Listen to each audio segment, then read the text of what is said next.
Welcome to the good, the bad, and the sequel with your hosts, Doug and Jamie.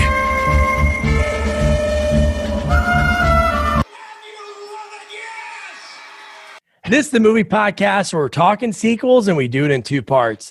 The first, an interview with an actor, someone involved that made the film worth watching. And the second, a discussion of the sequel, what they got right, what they got wrong, and how it could have been better. I hope you enjoyed our epic chat last week with Eric friggin' Roberts, man, as we're wife Eliza. We talked a lot about, obviously, this film, some behind-the-scenes stories. So if you didn't listen to that yet, I'll sprinkle them in throughout. But before we get started into this kick-ass movie, following up a bad boxing sequel, I guess, Teen Wolf 2, this was such a great way to start. But before we dive in, I would introduce you to my partner in this sequel watching journey, Jamie Riccardi. Jamie, how you doing? I'm doing great, Doug, and this is definitely one of my, I would say, the best day of the week because it's podcast day. It is. Yes, it is the best of the best. Best of the best. So this is the first time you ever dipped your toes into these movies, right? My toes, my fist, my whole body. I've heard of these movies. You know, I knew all about them. I just never had the opportunity to see them. And I'm so glad that I was able to push you off the edge of the pool into this because, oof. Yeah, this was a ride. This movie kind of. I thought at first I was watching a Van Damme movie or even a Rocky movie. You know, there's a lot of similarities to Lionheart, Bloodsport, and Rocky IV. That's why I love these. I love these movies. But before we even start kicking ass, we have to introduce back our guest that you remember him from Death Wish 3. He was Charles Bronson. He was. He's back this week, and he's ready to kick some ass. Andrew Powers. Andrew. I love that. Oh, dude, he kicked all their asses. I didn't know he was a master. He is. He's our first expert that we were able to have on. Wow. Woo. That was exhausting, huh? Yeah. Hey, Jamie. Hey, Doug. How you doing? We're doing good, man. We are excited to have you back. Fantastic. Oh, I'm doing wonderful. What a workout. I tell you, if they had you in this movie, the movie would be a lot shorter. I would have taken Brackus out in the first. It would have just been a nut punch and then an uppercut. It would have been over. So where do we start? Well, I mean, this movie was 1993. Yep. Okay. So how far was this movie from the first movie? 4 years, 89. Yeah. Okay. And the first movie, and I just watched kind of the end. It was a tournament. Is that what it was? The end of the first movie is like one of the coolest endings. I love that. And that was his brother? The guy with the eye patch? That was Tommy's brother. Yeah. Oh, it is? Yeah. Okay. All right. Tehan, I think, right? So how long does this take place after the first movie in movie years? They don't really say anything about it. All we know is that they started their own school because they mentioned that sort of in the beginning. But now there's no really like, hey, 2 years ago, 3 years ago. Okay. So you don't. So was Sean Penn's brother, Chris Penn, was he the same kind of character in the first movie? Yeah. Okay. All right. Pretty much. He reminded me of Jackson from Bloodsport. Yeah. Out of shape fighter who just somehow kicks some ass, or thinks he's better than he is. Just to add to what you said before, I don't know. I guess it was the Olympics, right, Andrew? Or was it just another type of competition that they won? The first one? Yeah. There was the national karate. Well, it was the national karate team. What did they actually win? So what do you think? They win they do that every 2 years. So they're still the reigning. Yeah. They call them at so whatever the time frame from the first one, they're still the reigning champions because Wayne Newton, he looks bigger than half the fighters. Dude, he was amazing. But look how big he is. Look at the picture. I didn't realize that. I didn't realize he was a big man like that. Just don't look up pictures of him nowadays because he just looks like he looks like a Halloween mask. Well, he kind of looks like a Halloween mask too. There, I mean, yeah, a little bit. But what a pick though for the evil underground fighting promoter Wayne Newton. Like I guess he was already in Vegas, so I mean they might probably just call them up and like, hey Wayne, you want to be this bad dude? He played a bad guy in another movie, Ford Fairlane. Oh, with yeah. So Andrew that Dice was Clay.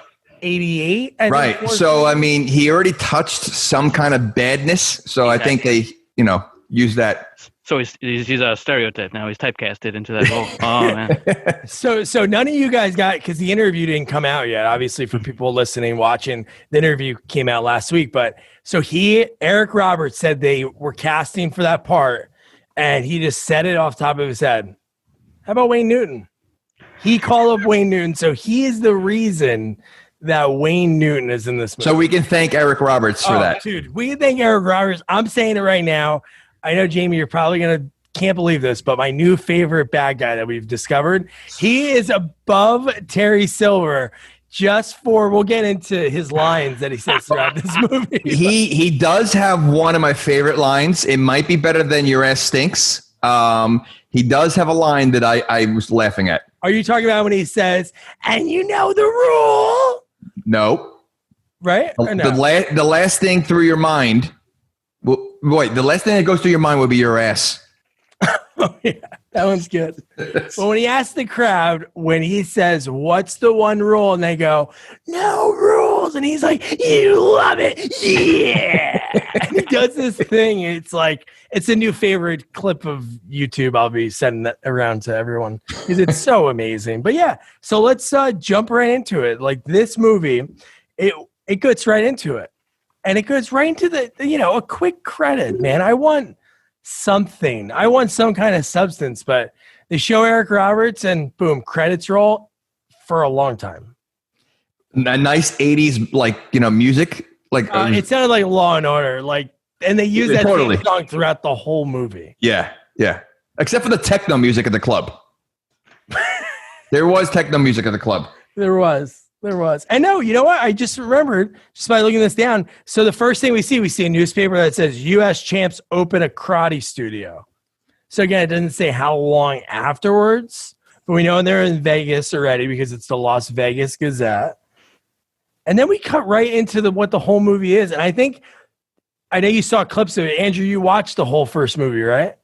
No. So the way I did this one, I did the second one first, and then I watched the first one. Oh, sweet. Yeah, so just like Death Wish, the same thing. I wanted to watch it untarnished, just get a full view of the movie in its glory. Now, the only problem, though, was I did watch this on YouTube in Tamil. So I actually had to take a course, a Rosetta Stone course in Tamil, and then I watched the movie. So it took me about 5 weeks to get it done. But, dedication. Listen, no one says that you're not watching that. You're very dedicated to this podcast. I have to admit. I mean, if there's a dedication award, you're definitely winning it. Yeah, you definitely won it. But no, it's funny. I started that too, that video, and I watched the whole intro. There was no words, and then the words started. I'm like, oh, I guess I can't watch this version. But we get right into what it is, and that's what I wanted to talk about. Was obviously we talked about the sequel that we're covering, but from the first movie to the second movie, I think UFC was kind of still really new. I think it was on pay-per-view maybe a few times a year. So this, I love the whole story of this movie, the underground fighting, within, at the place is called the Stock Exchange. In Vegas. Yeah, but don't forget, they did this in '88 with Lionheart, with Van Damme. Oh, yeah. No, I know that. So good idea. I just from the first movie being about competition with James Earl Jones as a karate coach. Sequel follow-up is Wayne Newton is running an underground fighting ring with this guy that is gargantuan Brackus. He's a monster. He was I think Mr. Olympia, the same thing that Arnold won. Obviously different times, but he was also a champ. I mean, the guy's a monster. Wide. There's a scene at the end of the movie when they show him turn fighting Tommy, and you see how wide his shoulders are. It is something scary. I would shit my pants. That's why, when you see Chris Penn in there, and again, he looks like a meatball. He really he totally meatball. Even his warming up is just so lame. He really thinks he could take this guy out. You know what the funny thing is? The first fight, though, where he won against that, I forget what the name of the guy was, but I didn't realize that was him. And then after that fight, he's in the dressing room and stuff, and I'm like, wait, that can't be the same guy, because the first dude looked awesome. He looked like he was kicking ass, and then they got to show me Chris. I'm like, wait, no, that can't be. That can't be. I love the crowd was like calling him fatso and like fatty. I was like, holy shit. Now, he fought in the first movie too? Yeah, he was on the team. He was part of the U.S. What do you mean? Was he like an alternate though? Or was he like, was he like at the end of the tournament, like, all right, here are the two guys that don't really fight much. Let's throw them out there, the JV squad. He was not the main guy. I think he lost. And then it came down to Eric Roberts and Tommy. Alex and Tommy were like, comes down to us. Okay. And then he says, I'm going to kick your ass. I love that at the end. Just, he's like bowing to him. And while he's bowing to him, he says it to Tommy's cousin or his brother. But Jamie, how do we go from Teen Wolf 2 boxing movie, and then we go to this movie that has this guy, the guy that I know you sent me a couple of things that he was in. Oh, practice, yeah. But the newest thing I remember him, he's in Beer Fest. He's one of the German brothers. Oh, is he really? Yeah, he's one of the guys that kills the one like messenger guy by shoving like beer things up his nose, and they pump a keg through his body. He's in tons of movies. Like, again, he's kind of like, like the Vernon Wells, the Patrick Kilpatrick, these guys, like, you don't realize how many movies they're in, and then and they leave a mark every movie. Like, so ridiculous. And we see Patrick right in the beginning too, because he's like, "Good evening, Mr. Brackus." Finch, right? Is it Finch? Yeah. Even Even the guy from Predator, the Indian guy, American Indian. Oh yeah. He's in tons of movies. Like, it's just funny seeing these movies, and you see all these guys. They were always in so many movies, you never realized it. Yeah, and I think that's what it is. It's one of those things like once you see them once, and you look at their IMDb, you're like, this guy's in everything. Dude, Kane Hodder. Doorman. Oh my God, dude. That was so awesome. Did you notice that, Andrew? The guy who plays Jason is in this movie. He plays the backdoor man. Does it really? He's the guy that doesn't let them in the... Oh, yeah. He gets his finger blown off, right? Is that the guy that gets his finger blown off? Well, no, that's James. That's James. That's the not James. He got stabbed. He got stabbed in the hand. Through the hand by Eric Roberts. Okay. But then in the first movie, he gets his ass kicked too. He's just like a rando guy at a bar. Maybe same storyline. He was at that bar. He got kicked in the face. Then he applied for this job. And he's like, "You again?" That'd have been really funny if they would have done that line like, "Hey, you again, man. I don't want no trouble." And then he just penned through the hand. God, I love that. But no, Patrick Kilpatrick, man. Great seeing him in this movie. He has some really, oh my God, such amazing lines. He does, but I was very disappointed in his finale. I can't wait to ask him about that. Okay, you have to, because he has to be mad about that. I would imagine sure. He's got to be mad about that. Cut out some kind of fight or something. But yeah. So in Teen Wolf 2, there was an announcer of the final fight that was horrible. I love that we go from the girl boy or boy girl, whatever that was, to Wayne Newton, dude. He was so good getting. He's a great announcer. He's a great bad guy. Like, you don't think so, but he really. I honestly, I thought he was going to be in there just for the beginning, just for like the beginning part. I didn't realize he was going to have such a major part like that, and he was awesome. You got lucky. You were like, oh man, he's only going to be, and he's in there the whole movie. Like Michael Buffer, like Andrew, huge wrestling fan. If there was no Michael Buffer, I would honestly. Wayne Newton would have done that. Like, in a heartbeat. He just there wouldn't have been this movie if there was no Wayne Newton. And I was in the boat with Jamie too. I really thought like, okay, here's a cameo by Wayne Newton. Yep. Well, that's about it. But no, the son of a bitch stays down through the whole movie, and then he turns out to be a bad dude. I was, oh my goodness, it's unbelievable, Wayne Newton. I love when he does the whole exposition for the whole movie, talking about like, here are the rules. You got to fight a stable of our toughest fighters. They would beat up their own mothers. And what is wrong with these people that are watching this? Like, they all want death. Oh, they're all looking for death. All like really old white guys with younger wives. That's like the women seem more into it than the guys. They were, they were very evil, and they turned pretty quick. They turned on a dime at the end pretty quick. But so again, was Lionheart anything like this? Because this reminds me more of the way you have to beat those guys to get to it's kind of like Running Man. He beat all those trash guys in order to face Yeah. Well, it's like Bloodsport. Same, Lionheart in a way where Lionheart, he fought all these like weird kind of guys in different kind of arenas, but all the rich were paying money for it, that kind of thing. So it has that aspect, but it has the Bloodsport where you have all these weird characters that he have to fight to get through to Chong Li. So yeah, no. It was like I said, and even Rocky IV, the training and the guy kind of was like a Dolph Lundgren, just yeah. It was like it was a mix of Lionheart. I said Lionheart, Rocky IV, and Bloodsport. I love that, the cutting back and forth in this movie. I like that they split the storyline sort of towards the end. So you saw one guy, Tommy, doing something, and then Alex doing something. Tell you, Eric Roberts is without a shirt a lot in this movie.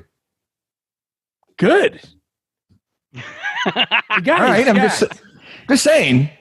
He's definitely more jacked than I expected him to be. I didn't think he's like, I didn't know. He's not really. I don't know him too much as an action. And the guy's ripped.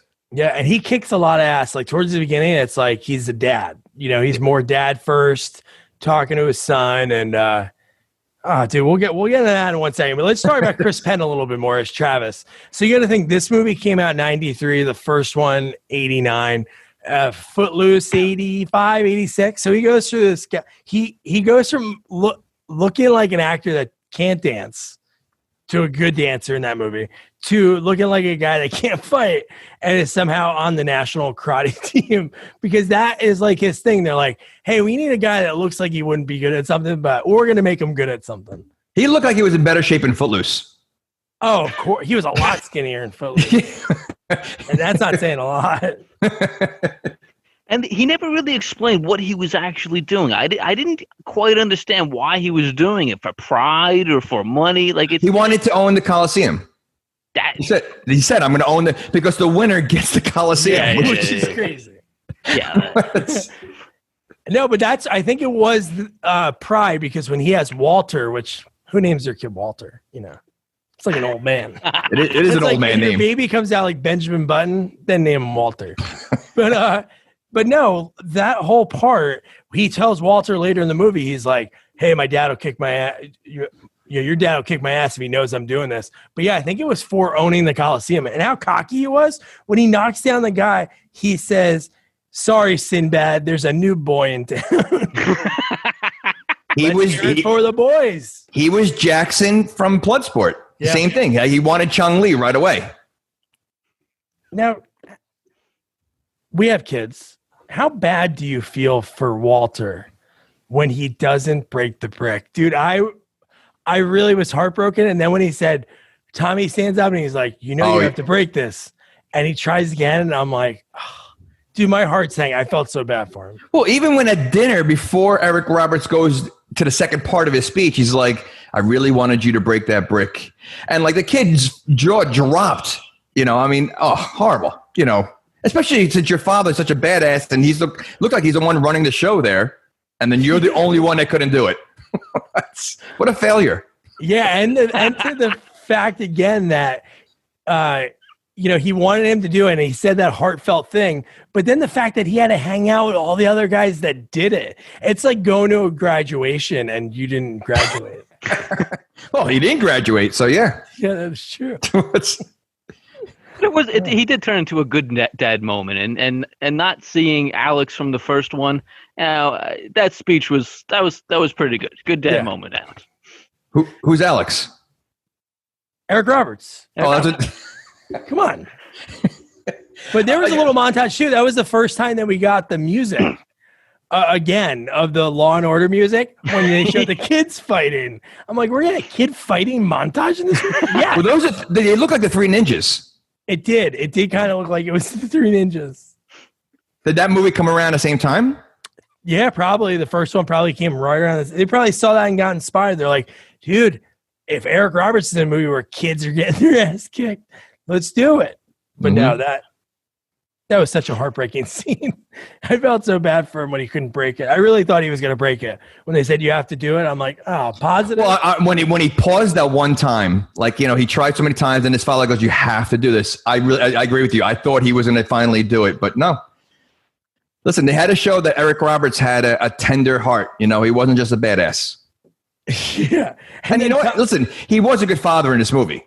Oh yeah, dude. So it was great. Yeah. He cared a lot about his son. He really didn't want his son to be. The kid was like, I'm 11. I called the babysitter and canceled. And he's like, oh, looks like I can't go out now. And the kid's like, I can watch myself, man. Now, my kids are older now, but does 11-year-old need a babysitter? Legally? I think legally, yeah. I guess if you live in Vegas, you need a babysitter, I guess. Yeah. When you have people like Wayne Newton crawling around. No, but 11, I used to watch myself even younger. Yeah, that's what I mean. So like, I don't remember having a babysitter for my kids that old, but I mean, I guess Vegas is a different story, especially when you have people like that creepy guy that was asking him if he needs a ride when he was running. Was that? Yeah. That was just so out of the blue. Yeah. I thought he was going to kick him. I really thought like something. I'm like, what's the purpose of that? Maybe they show him like how he shouldn't be alone. Maybe that was like a little thing by the people that wrote this movie. They're like, dude, kids, got to listen to your parents. So let's just scare the shit out of them. Yeah. But he's one step away from being a black belt, though. That's what I understand. Like, this kid can clearly kick ass if he's that close to being a black belt. And then he's running around like a pussy for most of the movie until later when he lost his self-esteem when he couldn't break the brick. That broke. Well, he kind of still had it. It broke him.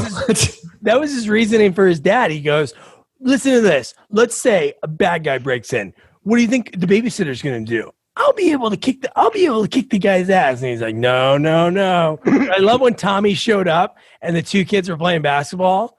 That was pretty dope because I don't know how many takes it took, but he stole the ball from the kids and then hit a sick fadeaway. I'm like, what are the chances? Unbelievable. Oh, and he says, if I make it, you wash my car. If I miss it, you wash my car. Oh, dude, that's awesome. So Chris Penn saves the day because he's supposed to. What is he supposed to do? Just come over to see him? Go bowling? No, they were going to go bowling. So after he canceled the babysitter, he was going to go bowling with Chris Penn. First of all, this is when Eric Roberts was cooking. Is that where he? Oh, right? With the sauce? With the gravy? With his apron on. Yeah. So before we get to the Chris Penn. Now, my wife cooks a lot. I'll cook. You cook. Does anyone put an apron on before you cook? Or I should say before you stir the pot? Because where do you even buy an apron nowadays? I have literally no idea. Grandmas wear an apron. Like, I don't know, I don't think, I've never seen really guys wear an apron or even wives. Like, my wife doesn't wear an apron.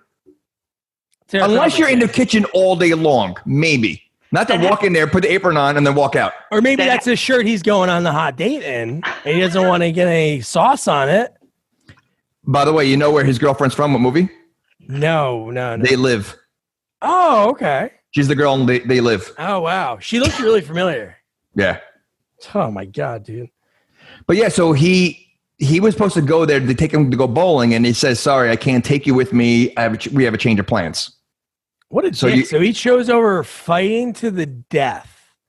And possibly, literally. I guess literally. And in order to, instead of like hanging out with the kid, what if like Alex was like depending on him? And then how did the kid convince him to bring him? What do you say? Well, because I think he told him, he said, he goes, I have to go with you because what if the serial killer comes to the house? Oh, that's so right. Be by himself. Yes. He says that he can kick some guy's ass, but now the serial killer will kill him. But then, so then Chris Penn's response was like, all right, I'll bring you there, but you have to wait in the car for 3 hours. Yeah, no, that was scary. In a very like seedy-ish looking dark neighborhood nightclub outside. Yeah, that makes a lot of sense. Nobody's looking to take a kid. But no, and then Chris Penn again, just like Wayne Newton gives us the whole exposition of the club. This is where he gives the exposition of like everything involved. And I think this is the first time he mentions about, hey, all I got to do is beat this guy. And you know what? I'll win this club. And the kid was like, I'm going to tell you, better not tell my dad. And he's like, well, I'll tell my dad if you don't let me go inside. And it's somehow he can, again, Chris Penn fought here one time. He won a fight. One fight, yep. And he already knows the bodyguards and the Kane. He knows the back. He knows the back door, like how to get in from the back door. Hey, what's up with the kid? He goes, hey, don't mention it. He gives him some money. He said, what did he say? He's my sparring partner. Yeah. And what about the old guy that he leaves him with? So is that old guy not up to snuff when it comes to like people actually die here? Or was he just pretending that he wasn't dead? Well, the old guy was also on the catwalk, so he probably snuck in too. I thought he was like a video guy or something. No, he was just sitting there watching. There was only them two in the catwalk. Jesus Christ. Because that part was so ridiculous to me when he's like, don't worry, kid, he's okay. I felt like the kid, even though that far away, like heard the neck snapping. I thought he also broke his back when he picked him up. Yeah, I thought that was too. Did he just do like a bomb? Like what's that wrestling move? The power bomb? Yeah, power bomb. Or like he didn't break his back. He just slammed him down. And he destroyed him. Did Chris Penn even get a shot off? In the beginning, I think he punched him like 3 times to start off. He got a few. Yeah, and then he had a little hope. And then he has his like Brackus has him like held up, and you're thinking he's not going to do anything more, and they're like spinning around looking at the crowd, and he just pulverizes him, and then Wayne Newton comes out, and the crowd's like, kill him. Yeah, nobody else died. Is it only Brackus is allowed to kill? Well, if he doesn't, then he loses the Coliseum. Oh, but what they didn't do it for the other fights. I mean, like those preliminary fights. They're not psychotic. they're fighters. I mean, Baracus or B.A. Baracus or whatever his name is, he's psychotic. I mean, he gets cut in the face. He wants to murder the guy. He's a lunatic. I mean, where does he? I want to know what he does for a living. Where does he get his money besides the Coliseum? He owns helicopters and. Well, they said, remember the one line when at the end when Wayne Newton's like, this place pulls in $40 million a year or something crazy. He said that at the end, right? Or it wasn't the end? Yeah. So that means they make a lot of money, I guess. Yeah, I guess. But where did he get the money to buy it? Mr. Olympian money, maybe. See? Spoiler. Oh my God, dude. So then Walter, this is where he runs. This I think I noticed Kane Hodder when he came to the door. And maybe I was like, oh, he looks familiar, that guy. But then when he starts chasing Walter, when Walter like screams after he sees him dead and he just runs out. And then this is like, again, why was that old guy saying like, hey, you want to get in my van? I wrote it down. He wrote down, what do you write? Something about a ride. Hey, what's the matter, kid? Need a ride somewhere? Ugh. What's the matter, kid? And then right after that, let's hard cut to Eric Roberts dancing with his girlfriend to slow jazz. And they're like super close to each other. And how far did that kid run? Not only that, it looked like he was almost like hallucinating. Like he saw like different people. And so he was like, that was actually a pretty good scene. Like they showed you the fear in this kid's face, than when he was running around. I mean, first of all, you're bringing a kid to live in Vegas, that's pretty tough. Adults don't care about their kids, Adults are the villains in every movie. Running theme in sequels. Adults just don't care. They're like, hey, I can have fun. It's like, what about your kid? Maybe they cut the scene when he accidentally took ecstasy or something and he was like really tripping out, but they were like, hey, we can't have 11-year-old popping ecstasy in a movie. Well, maybe the creepy guy gave it to him and that's why he wanted to give him a ride home. Oh, maybe they were dancing with each other. Because the guy just popped around the corner. Like, you didn't even see him. He just, popped his head around. Like, like almost like a bus waiting like a bus stop. He just, popped out of nowhere. So Wayne Newton and Patrick Kilpatrick, man. It was so cool seeing them right next to each other. And I love the fact, so Walter runs to, I don't know how far he ran, and interrupts the date. Tells them what happened, Travis is dead, and so they go down there. Well, they didn't believe him. They didn't believe him at first. I know that. Well, I don't know why they wouldn't believe him. Does that seem like something that kid would make up? Yeah, why would you make that up? And they went there nonchalant, just like, all right, we're looking for our buddy. Yeah. And Wayne Newton, I love when he's like, no, we don't do that here. We don't fight here. And then they ask him again, and then he's almost like. Well, they said he's probably out there dancing if he was here. And then Eric Robert goes, he doesn't dance. Now, is that a Footloose reference? Ooh. That is pretty good. No, but I forgot we'll move. Oh, Austin Powers with Will Ferrell. Damn, 3 times when you asked him 3 times. That's what it felt like with Wayne Newton because he did that. He was like, no. And then he pulls him close. He's like, yeah, you know what? Yeah, he left. He was a little sore, but we got him in a cab. He had some bimbo with her tongue in his ear. I'm like, and they're probably like, you know what? That sounds like Travis. Because that was their only like interaction.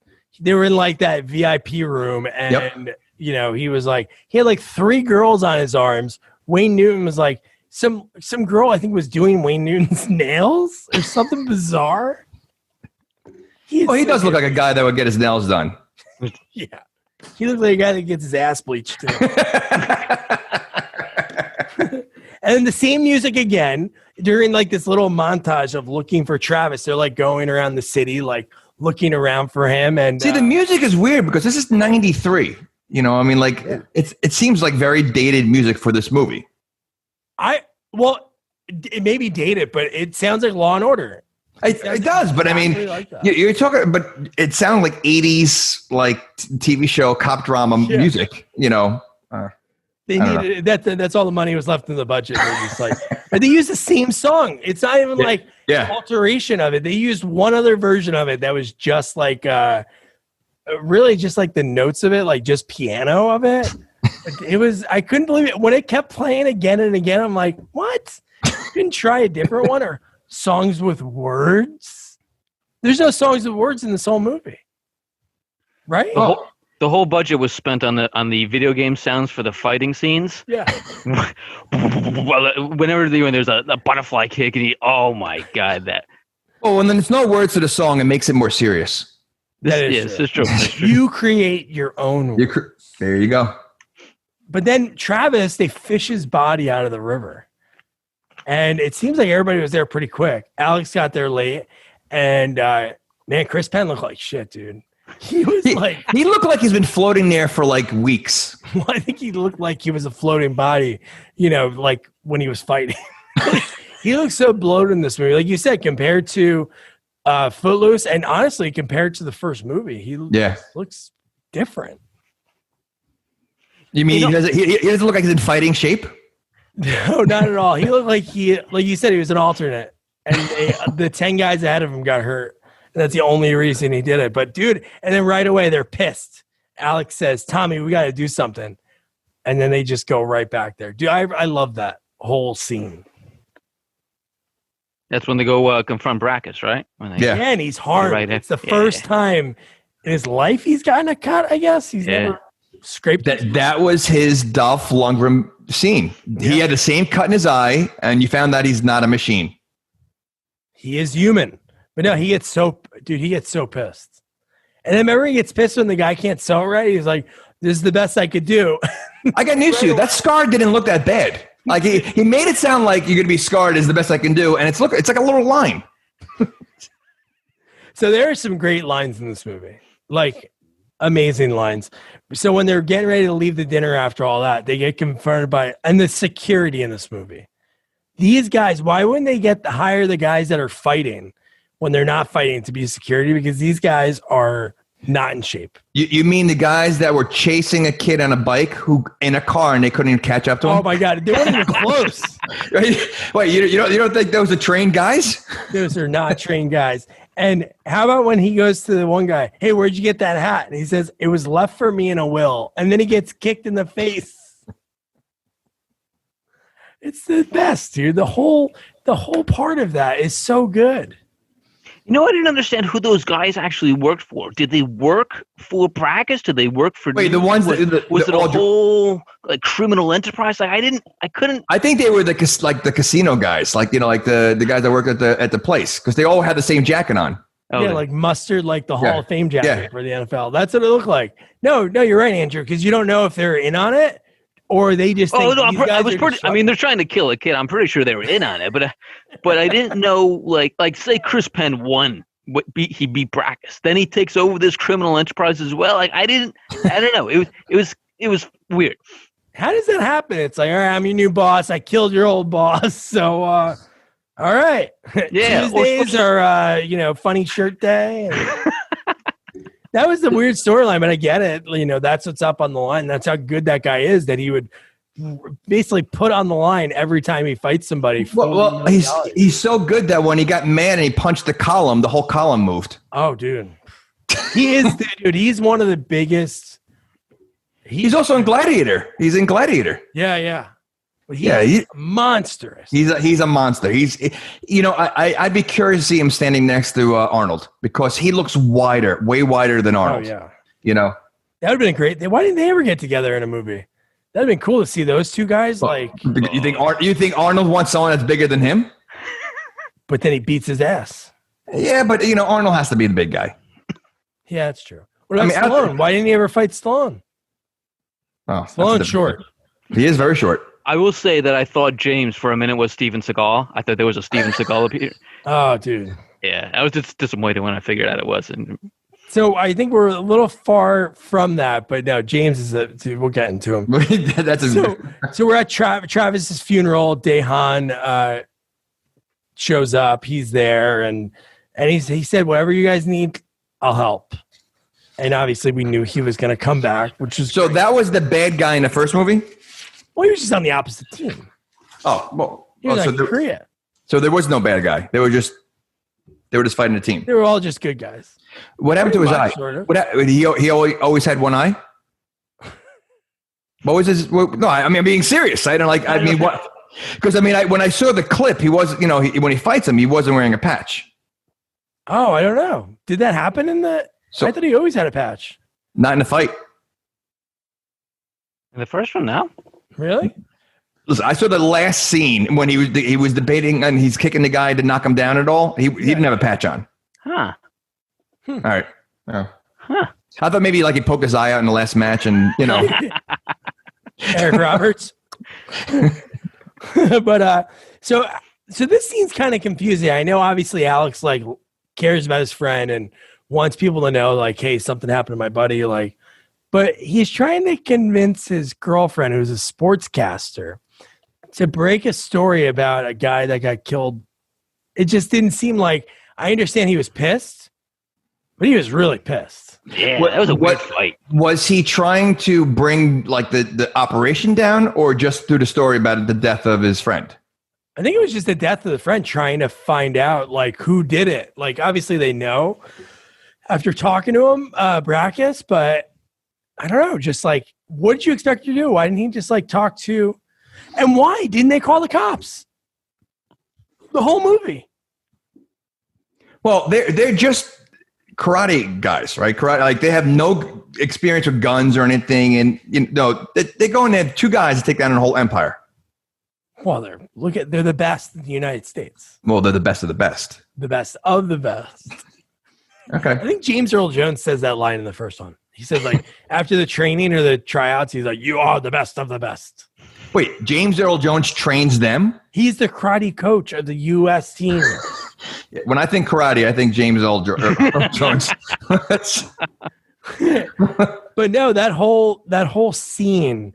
So this is right when the part when they're getting ready to book out of there, right? This is when they're. So why do they leave?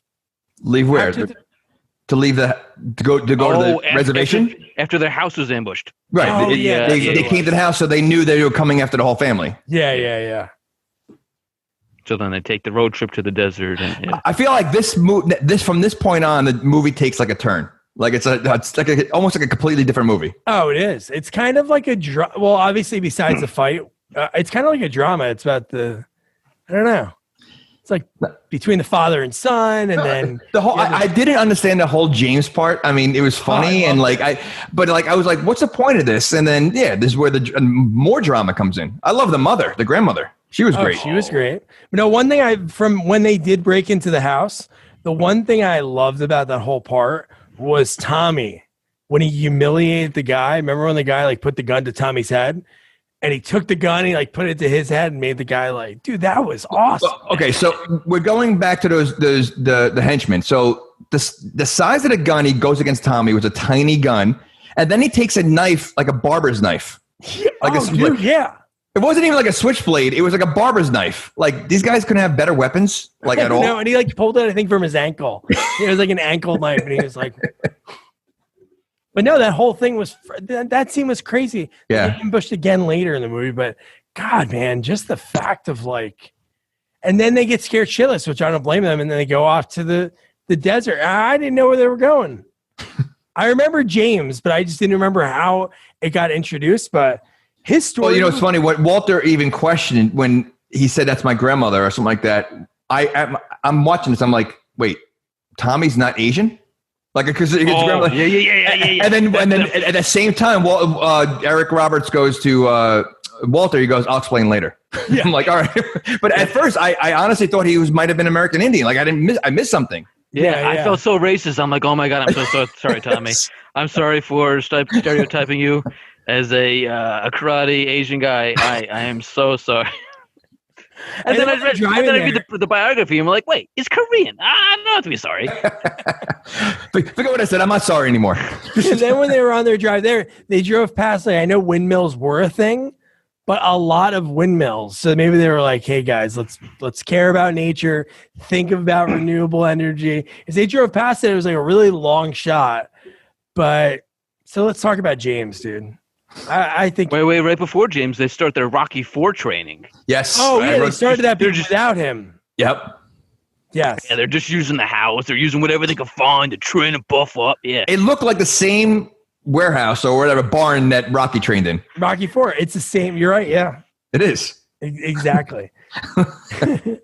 And how about James? Here's who he looked like. He looked like Dave Matthews. Like, not even like, and how drunk was he? Oh, he's barfing, and I honestly thought that scene was very funny. Like, because he obviously was sort of a badass because he threw Tommy around.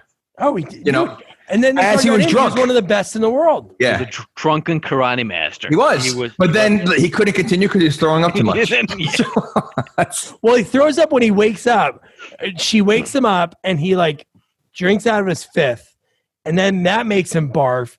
And then he kicks the shit out of him. Dude, how about when Eric Roberts walks up to him and he like kind of squares up, like, and he had to expect him to punch. He punches me. He's like, whoa, man. What was that? He was like mind blown that this guy that he was about to punch punched him first. He's also a big dude. Like I didn't realize how big. I forgot. That's when I thought of him from Predator. He's another big guy. I mean, yeah. No, he's awesome. It's right here. He is right there. He's looking right at you. He is. Not a lot of photos for this movie online. Very disappointing. I don't know how you don't have Baracus up there. Oh. Might be in my head because I don't want to look at him. It scares me. But dude, the whole thing that he is the better fighter, he really is. He says, I'll rip your ears right off your goddamn head, shove it up your ass so you can hear that ass whooping. Why is he so angry at like his family? Like he's the one that left with the money. He took the grandmother's money. Like he seems like he has such a chip on his shoulder for his family. Like they don't really explain why he's so angry. Well, I would say he's pissed at Tommy because Tommy got the recognition. So maybe James, he wasn't in the first one, so maybe he didn't go that route and wanted to fight. Like, it seemed like he fought in like those tournaments that like Van Damme would be in. Right. All different places. Then he's like, I'm one of 3 people alive that can tell you how to beat Brackus. And he's like, remember that car accident I told you about? He's like, Brackus. And there were some nasty scrapes, dude. It looked like Freddy Krueger like tore him up.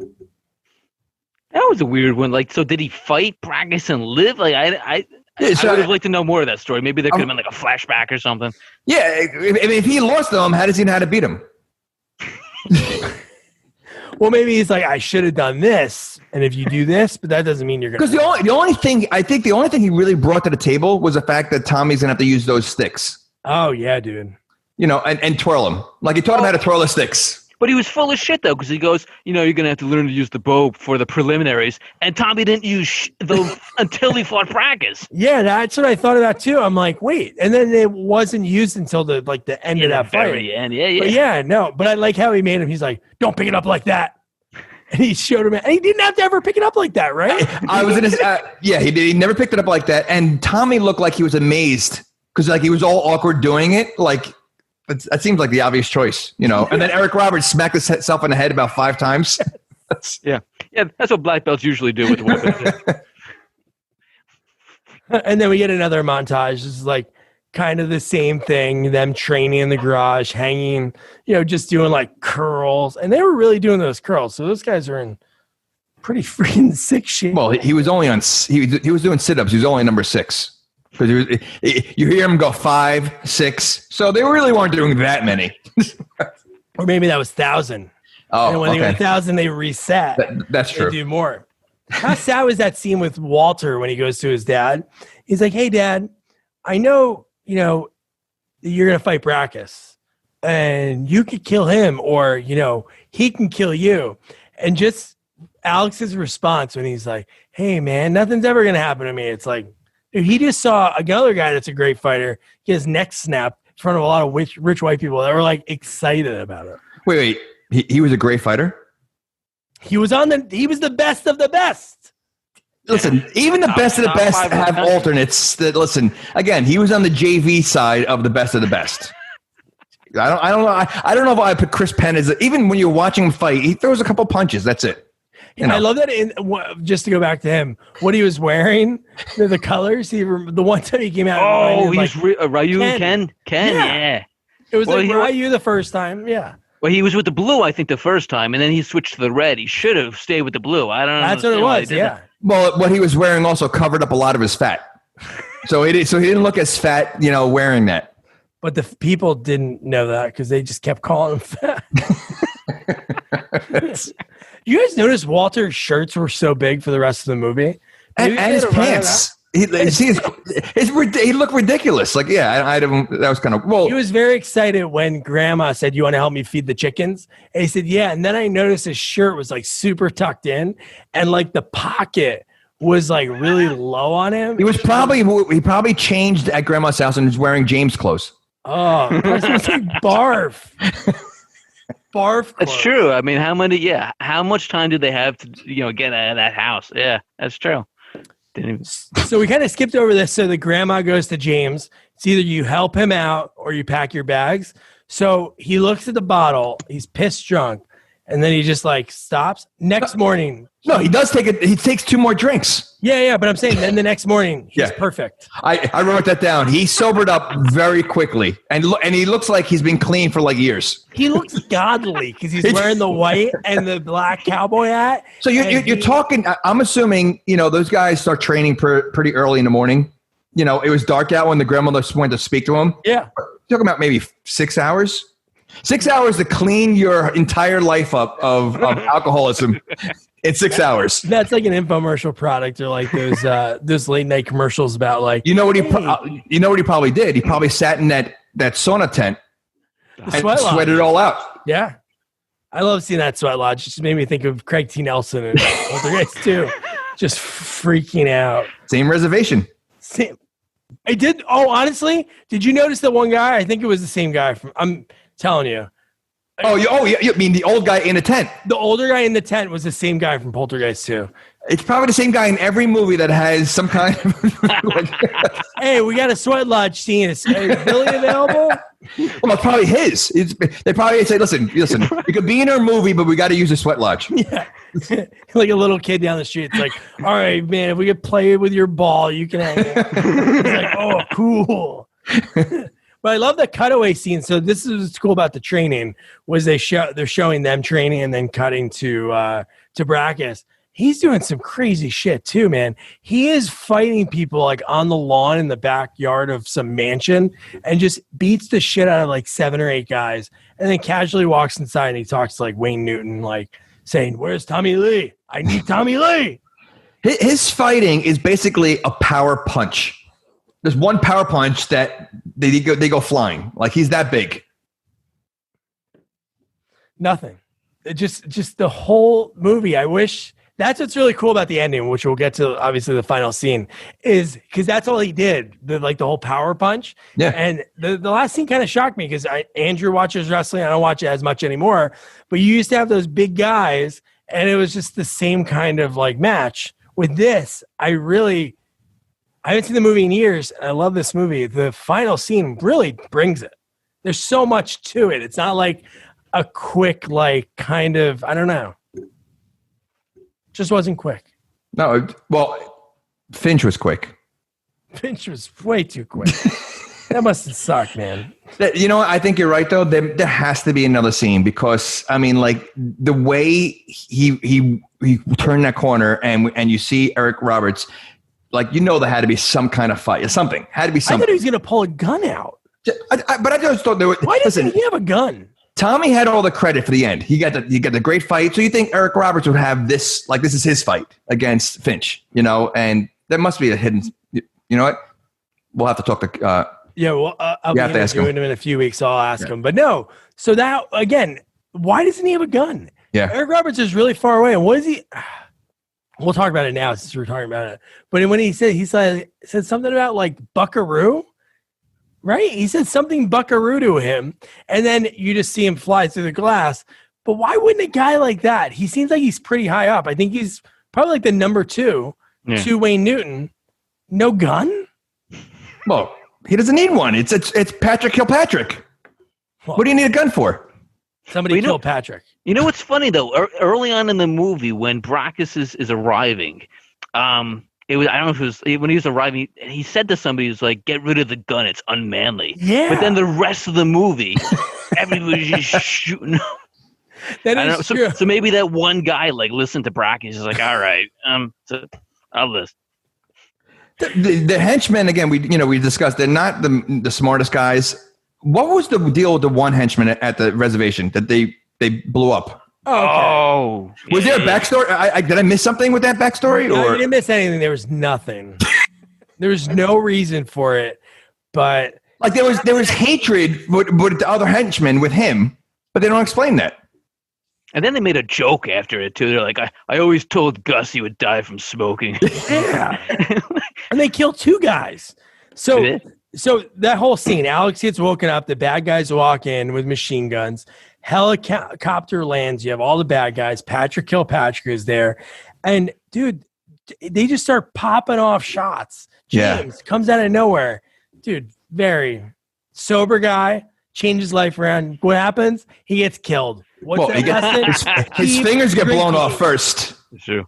That looked cool. And then when he stabs the guy, and you still see his hand with no fingers, and like dude, he's crawling like army crawling, and just like right in. Listen, his grandmother, was that his mom or grandmother? His grandmother. I think they called her grandma, but it was the mom. I think she was a foster mom for a bunch. So no, not for him. Well, I don't know. No, that was his real mom. How do you know? Did you look at the birth certificate? I don't need to. They look alike. Okay. Right. Oh. Wait, now you're saying it's his real mom, as in like real life. No, in the movie, it's his mom. He said my son. At one point, I thought she said my son left, and or something like that, or whatever. Regardless, he made up in that 4 minutes the whole life, the old shitty life that he had. He made up for it right there. He was the hero. Patrick Kilpatrick, another one of his great lines in this movie. I love it. Dude, when he says, "Want me to give her a third eyeball?" No, I thought you were gonna say when his own henchman touched him, "Don't touch me." Yeah. Who said? Wait, did he say "Don't touch me," or who said that you can touch me? No, he said, "Don't ever touch me." Oh, don't ever touch me. Oh my god, dude! But now that's the guy that blew up that touched him. No, so there was a guy in the house. So they make him go back in the house. They take Tommy. And they're basically going to kill all of them. So that was the thing. Right. So Eric Roberts' son balls on this 11-year-old. So we saw him act up, no babysitter. Travis comes, serial killer. Next time he says, I got this. He does like a crazy double air kick to an Uzi, right? Well, he throws the rattlesnake thing first. Oh, yeah. So he got motivation from the mom. The mom was like the hero in this whole movie, or grandma, because she said, "Listen, what'd you say? Fear? No, courage." She goes, "Courage is not having fear; it's doing the right thing, or something like that, in the face of fear." And that so right when that happened, he looked at her and she like nodded, and that's when he threw the rattlesnake tail. Yeah, and he did the double kick, knocks the gun in the air. Eric Roberts has it, knocks the guy in the ground. But again, it's really sad. I don't know about sad because he's a bad guy.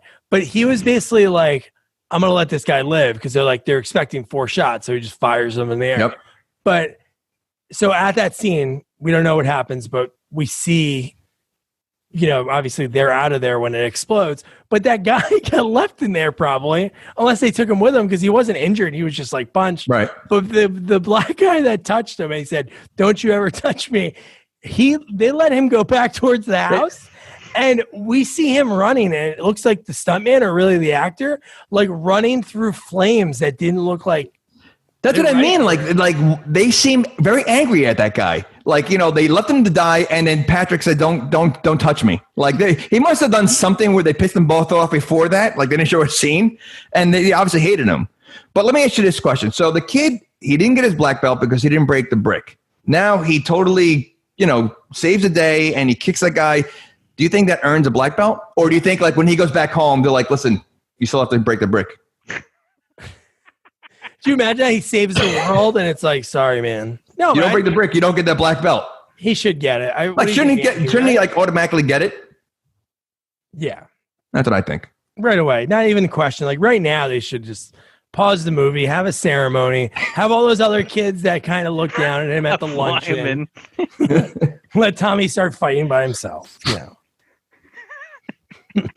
So then, dude, Alex is all about bringing his kid on this suicide mission. He brings him and makes him stay with the girlfriend, the sports. Well, he has no one else to watch him anymore. There is nobody else. I mean, the place there, Grandma's house is all blown up. Yeah. Where did Grandma go? She went to the tent. They're hanging at a tent. No, they did have a bunker. Remember that? Because when that's where they hid in the bunker. So she probably has like a fully finished basement underneath. So she's probably fine. Don't worry. She's good. She's like, I'm good. I'm going back downstairs. I got some beans that are expiring. But no, I forgot about that. So they didn't even sneak out of the back of the house. Dude, so they left that guy again, I know the guy was going to kill them, but they left the guy to die, to explode. Well, they did just kill her son. No, that's true. So, I mean, and that was pretty rough to watch because the mom, finally felt happy for her son. Imagine that your child has been a disappointment your whole life. He's been an alcoholic and just a douche, and he finally redeemed himself, and then he dies like 2 minutes later. Can we talk real quick, and then we can close this part out? But so can we talk about why were they using, like again, wrestling reference, the garbage cans? I actually have one. I've never thought I would ever own one of those, like silver garbage cans, the lid and everything. The Oscar the Grouch ones. Yes, Oscar the Grouch. How about when they had little ones and they were pouring the gasoline out of there? Like, did they drive that helicopter with like open things of gasoline in buckets, or was there a gas station right on the? I don't know. They look like there was nothing nearby at all. Like they were really isolated in that desert. There was nothing nearby, so I don't think a gas station was near. When they were pouring it, and then that's what they lit on fire. I'm like, wait, why would you put gasoline in like an open container? They couldn't even like afford like the red container. Maybe they got to set that day. They're like, where's the intern? Where are you with the red containers? And he forgot them, so they just use. Oh my God! But their company makes $40 million a year with that thing. You can't. Again, they have all that money. They couldn't get not only better henchmen like we've been talking about the whole time, but more like 2 helicopters can't go there because it almost seemed like those other guys wouldn't have fit on the helicopter. Maybe that's why they killed them. Well, how'd they get there in the first place? Some drove there and then their cars exploded. Okay. I was going to say, they went there, but they weren't thinking ahead because they still had to take, Tommy back. Yeah, that's what they thought. They went there with like full capacity. They're like, shit, we got to fit Tommy on this thing. And they kill the one guy. They're like, hey, why'd you choose him? He ate my sandwich out of the break room. So I love Tommy when he gets there and he's training and his first fight, dude, that guy looked like a real fighter. The hammer and Wayne Newton's line. And I thought the only hammer was a rapper. What do I know? And then he says, you love it. You love it. Dude, if I had a tuxedo, I would have wore that today. Because that was, oh my God, dude. His lines in this whole movie are the best. But that guy looked like a real fighter, right? He was super. He reminded me of Anderson Silva. It probably were, I bet you all those guys were like the kickboxer, the boxer, the Olympic boxer. They probably were. So everyone was a fighter except Chris Penn. Well, now you're saying he's not a fighter. He doesn't look like one at all. So the next fight I thought was a pretty cool fight because that guy looked pretty jacked. Wait, is he the Olympic wrestler? Stavros, yeah. Okay, he didn't do one wrestling move He didn't do anything. No. I mean, the guy was a monster. He was big. Like I expected him, like at least grab him, like maybe like throw him around a little bit. Nothing.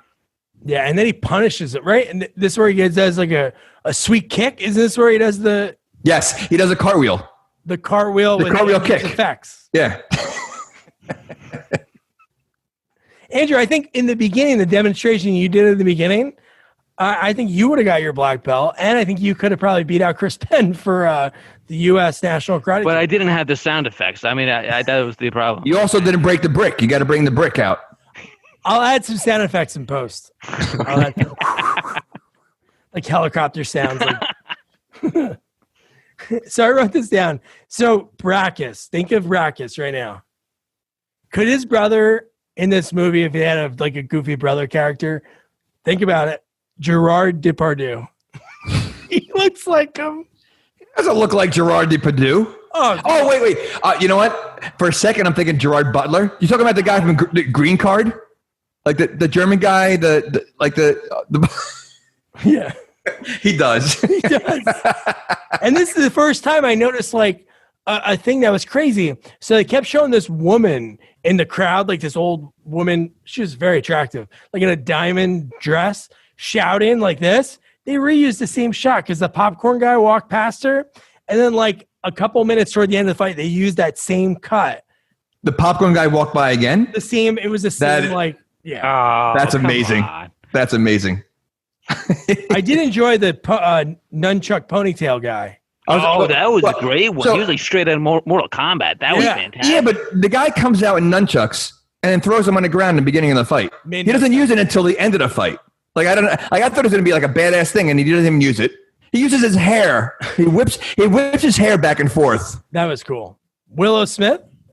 See, dude, Will watched this movie, got inspired, wrote the song, said, "Hey, I don't have long enough hair at the age There you of go. 20. See, save this for my daughter one day." That's it. But dude, I did like the hair. But you're right, the nunchucks. At first, I was like, "Oh, he probably can't use them. It's like against the rules." And then no, there are no rules, anyway. And there are no rules. Yeah, and you love it. Yeah. God, I love that. Yeah, and he kicks his ass. Another guy, he like just punt. It's weird. Chris Penn was able to like skip the line. Like he had fast pass. He pissed off Brackus. Remember, he pissed him off. They also but they also looked at him. They're like, you know what? I could see this guy going against Brackus just by look because he only had one fight, and he went right to the top. Yeah, because obviously Tommy is now. We're how far into this movie? An hour in the movie. Yeah. Did you guys put together that? Obviously, it's probably a name of but Tommy Lee. Tommy Lee. Yep. Right. I'm like, they had to use that name because obviously at that time, Pam, right? He was probably dating Pamela Anderson at this point. 93. Yeah. The video was out, I'm sure. What video? My dad used to have it in his underwear drawer. roll the clip. Roll it. Oh, we don't own it? Okay. So how did Alex's girlfriend, so they were only there for like 2 seconds. So when he drops off Walter to the sportscaster, and I love that he was almost still like, I don't want you. He was like, we're okay for now. We'll talk about it later. He's annoyed. But he said nothing, right? He didn't say anything about Tommy, right? He Right. said, I have to go take care of something. And then she says to the kid about Tommy, I think she says, like, don't worry, Tommy will be all right or something. I'm like, unless, again, they cut the scene or the kid told him without us knowing. No, it's weird. I'm like, how the fuck would she know? Then I thought, she's in on it. I don't know why. I was like, the movie's 2 hours long. So, the original cut is probably about 2.5 hours. So, I mean, think about that. So, I mean, there had to be a little bit more to that story, too. I want that. I want the Snyder cut for this. Give me all the fighting. All of it. All the training. All the Law and Order music. I need it. Now, I wonder how Alex knew they were going to put him in the tournament. Did anybody tell him that, hey, Tommy's going to go fight in the tournament, or did he just? Well, they kidnapped him, so he probably figured. Listen, he's a smart guy. Dude. So this is like So first of all, why was Alex wearing a suit and tie? And he rented it. He said it's a rental. Okay. It does not get messed up. The jacket stays closed the entire time he's fighting everybody. But he doesn't get blood on it. Okay, but his tie is still perfect, and his suit jacket. First of all, if you're going in to fight a bunch of henchmen, are you going to wear like a suit jacket? Like, wouldn't you feel restricted? Well, maybe that's the way he only thought he can get in, but it didn't matter. Okay, so take it off when you get in. Well, I know. But I go to a wedding. I want the jacket off as soon as I get there because I feel like I'm restricted. I mean, he's fighting people. The button does not unbutton the whole time. Maybe when he got fitted, they're like, "Oh, so what size do you need?" He's like, "I'm gonna need to karate chop. Do you have the karate chop option?" Sir, that's $20 more for the rental. Hey, I can afford it. Eric Roberts. But no, that whole scene was awesome. And Tommy gives him a trinket, the one that Grandma gave, which comes into play. It does, of course. But dude, I love. He also meets up with his brother. Huh? His brother, One-Eyed Willie. Okay. Oh, One-Eyed Willie. But first, he has to stab Kane Hodder in the hand to get into the club on the second floor. And it's funny, that scene, like getting ready to interview Eric Roberts, I went back and watched the scene in Dark Knight. And that scene, it looked the same because they were sitting at the table talking and the henchmen are coming in. And dude, I love these types of scenes in movies like Death Wish 3, Andrew. That whole ending scene, I want to know that it's nonstop for the rest of the movie. And it was. From then on, they were just kicking the shit out of everyone and then almost like moving to the next level. So then after they beat the shit out of those guys, then they go downstairs and beat the shit out of Morton. It was like a video game. It was like a video game level. And what was cool is they kept going back to Tommy also, showing what's going on in the ring while Eric Roberts is fighting. Yeah. No, that was cool, the back and forth. I enjoyed that. How about the old white guy that goes, 500,000 on Brackus, and the girl goes, counter, please. So I'm like, why is that in this movie? Like, we know that people want Brackus to win. Everybody's cheering for him. And I wonder what the odds are on that, because he's supposed to be. I remember earlier in the movie, they said Chris Penn's odds. Travis, he's like, oh, you're doing good, kid. Won that first fight. Beat a good fighter. You're 40-1, which is terrible. So I wonder what that 500,000 was going to get that guy back, like $1,000, since Brackus he's never lost. So why would? But yeah, that girl, counter, please. I'm like, come on, why do we have to do that? That's probably like some like producer's daughter, girlfriend, or something. So then so one thing that was really creepy. I don't know if you guys thought this is kind of creepy, but. So when Tommy's training in that back room just before the Brackus fight, he's like still working out. Again, is he fighting back to back to back, or are these separate days? No, they're back to back. It's like a commercial break. Damn. Remember, he said, we'll be right back. You guys have, I think Wayne Newton says you have time to take a piss and come back or something like that. So yeah, I mean, he's fighting these back to back to back. Jesus. Well, it's like Bloodsport. Same thing. They did the same thing. Karate Kid. But he's the only one. There's no other fights going on. So they're sitting there waiting for him. But the thing that was crazy, so this makes it even worse. So after he's done fighting, he goes back and does workouts. Because how about the henchman, the guy in a suit? He wasn't a mustard. I don't know who's higher. And I guess suits are probably higher than mustard jacket. But the guy's staring at him train. I'm just like, what do you think he's going to do? He wants to fight him. Really, he wanted to do that right at that point. So I don't think he would run away, even if. What's the point of training? Your body's already loose. Like, I mean, if he just fought 3 fights. Yeah. You really need to. Wouldn't you want to save any energy you could? I don't think he broke a sweat though, right? I mean, I don't think he took. Did he get? I don't think he was hit in any of 3 of those fights, was he? The last one, well, the hair whip guy got him a few times. Oh yeah, he did get hit with the hair whip.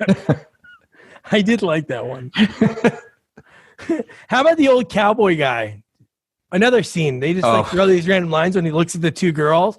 I got a hotel room. How about you bring your friend too? And then he looks at Nehan and he's like, hey, you don't look like you're from around here. And I'm like, And then he didn't even say anything to him, and he goes, "I'm from Houston."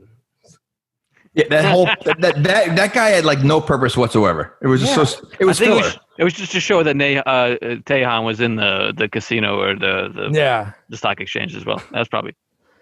And why do 8 guys with machine guns have to escort Tommy out to the ring? Again, he's not going anywhere. Even if they said, "Here's the door," he's like, "No, I want to kill this guy." They had more weapons there than they did when they went to the grandma's house. That is true. They were more prepared to escort a guy to the ring where no one's going to harm him, rather than when they're going there to kill everyone that they wanted to. Yeah, that makes no sense. But yeah, like we were talking about, the back and forth was really good. And at this point, Tommy's getting his ass kicked now. Like he's starting to get his ass kicked bad. Oh, dude, against Brackus, it was to the point, obviously, I knew something had to happen to help him. Man, he was getting pummeled real bad. See, I wasn't sure, though, because when he was in that sauna tent, he had a vision of getting shot, right? Oh, yeah, that was bizarre. So I thought he was going to get, like, beat up or something. And, like, the vision was, like, so basically that vision meant nothing. Yeah. Yeah. I think kind of like the training with the picking up of the steps with your foot. That was like a very important thing to James, and then they were like, "Fuck it." None of that would be a really cool ending thing. It's like, pick it up, and he does it real quick and something like that, but nothing. Well, he didn't need it. He had the nut shot. The nut shot. Oh, dude, that was after Kilpatrick. But before that, one of my there's a lot of great lines in this movie. But when Eric Roberts, when the fat bouncer again, another guy, how is he like blocking? He is the last line of defense. You know. It's like Enemy at the Gates. You have that one last guy. The most important guy should be there. They have this fat guy that says, "Sorry, guys." What does it say? "Oh, sorry, fellas, private club." And then Eric Roberts goes and just like decks him. And then they just beat the shit out of everyone. One guy gets thrown through the glass. And he telegraphed that punch like it was like a slow motion punch. Like he saw it coming. Like ridiculous. That's he wanted to insult him even more. He's like, "You know it's coming, but you ain't moving." And they just clean house. That whole scene that's what I love about movies like that, with like those action type of movies like this, the karate, like good fighting. Like nowadays, some of these movies we've gotten lucky. We've honestly some gems like Roadhouse 2. It's Stallone. Extractors 3. That's shockingly great fight scenes. But this movie had really good. I love these kind of ending. Like, well, I like when he goes to Tommy's brother. He goes, "There's 4 guys over there. You take them. I'm going to get Tommy." Yeah. And then that's when he sees Kilpatrick, and he says like Buckaroo or something. And then, dude, I can't believe that sucked. I even wrote down before that happened. I wrote Alex versus Kilpatrick. Yeah. And then the next thing I wrote, and all we see is Kilpatrick fly through. There has to be more to that. I'll find out. Yeah. And then that distracted who Brackus is like basically murdering him at this point. Yeah. Wait, didn't he have him in a chokehold? He did. He was choking him, and that's where the nut shot. And then I guess, I don't know, momentary distraction, typical wrestling plot, just this is wrestling. Nut shot. And that changed the whole course of time. That changed it. Yeah. Did you guys notice the really cool special effects they did for this scene? So they probably took like a mold of Brackus's face, because the one kick was a real kick from Tommy, but it definitely wasn't the guy's face because you saw it change a little bit. But dude, it looks so, the impact on it. Yeah. I love that. And again, he tried to be good, right? He tried to like let him live. Oh, he said, "Listen, lay down and you don't die," or something like that. Like, yeah. Yeah, that's what he's exactly. Lay down and you don't die. And then within 2 seconds later, he turns, he looks at Alex, and they're like, and he turns and wrestling move. It was like a reverse stunner, friggin' snapped the guy's neck. Listen, he broke, Chris Penn's neck, so it was justice. He seemed hard. Obviously, he had to do it, but obviously, like karate is like the whole thing about that. You're not supposed to like hurt people or kill them, and he seemed sad. Tommy changed that day. I wonder if the third movie, Tommy's just like a recluse, and he's just like. Well, I read this synopsis. I think they save a teacher or something like that. There's like white supremacists or something like that. Oh, yes. Wow. There's actually a 4th one, I saw that. Is anybody in the third one? Is Tommy in the third one? Tommy. No, I think Tommy's in all. Tommy's in all of them. And then I saw like, you'll recognize a couple of faces that you always see villains, just like, Kilpatrick. You'll see other people that you've seen in other movies in the other ones too. Al Jean or Al Leon? I don't know. That's the guy. That's the henchman. That's an. I know. Yeah, it's not. I didn't see his face, but yeah. So then now Tommy, he wins the club. It's all his. What would you do, Andrew, if you did that? You just snap Brackus' neck. You're offered this club that obviously kills people. Well, what are your thoughts? Start it back up. I mean, why not? $40 million, dude. Like, go build Grandma's ranch back up. You get yeah. That is true. Like, you only have to run it, even if you didn't believe in it.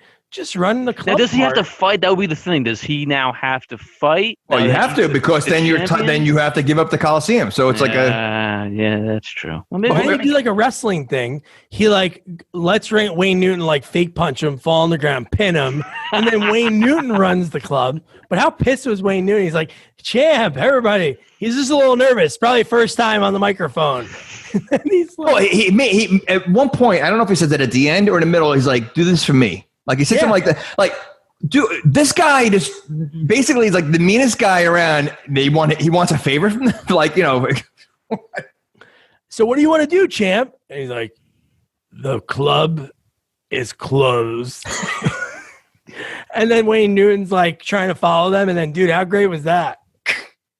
I was afraid he wasn't getting punched. Like, I was waiting that whole time for some kind of kick or punch, and he was walking out, and I'm like, oh, come on, he's got to get punched. And sure enough, Eric Roberts. Oh, dude, Eric Roberts to save the day. So that was it. That was Best of the Best Part 2. Start with our guest, Karate Master, Andrew. Andrew, what were your thoughts? I thought this was an excellent karate film, action film. It was predictable, but it was pleasantly predictable. It followed exactly how you wanted it. The action scenes were awesome. The fight scenes were awesome. A lot of awesome dialogue. I think it was better than the first one. Oh, I do too. I'm gonna throw that out there. I thought it was more entertaining. All right, Jamie. Yeah, it's a typical 80s action flick. I don't think I want to watch the other ones just because, this is good, and I'm afraid it's only going to go downhill from any of them. So I want to leave on a high note with this one. Listen, it reminded me of some other movies I really like I said, like Lionheart and Bloodsport. I love those movies, Van Damme movies, and it kind of had that same kind of feel to it. And I think it was very entertaining. So if you've never seen any of them, you might as well just watch this one. And was there anything you guys would have changed at all, with these movies?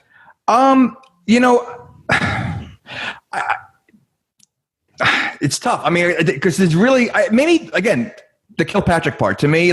You have your number one henchman there. Eric Roberts deserves a fight one bad guy also. Tommy had the scene ending, with the main bad guy. Give Eric Roberts that also, Double Impact. You remember the movie Double Impact with Van Damme? Yeah. So one fought, Chong Li from Bloodsport. The other one fought the other bad guy. Give Eric Roberts that fight. Good, just a 5-minute fight, but something else. I think that to me really was the only thing I would change. Otherwise, I think it was pretty good. I mean, there's really not much. The movie is what it is. I don't think there's nothing to really change. No. You know what I found was really interesting for me, Doug, not seeing the first one. So the whole time, Eric Roberts' name is plastered on the poster. I'm like, all right, he's the main guy. And then you see Tommy Lee, and I'm like, okay, they give him a sidekick.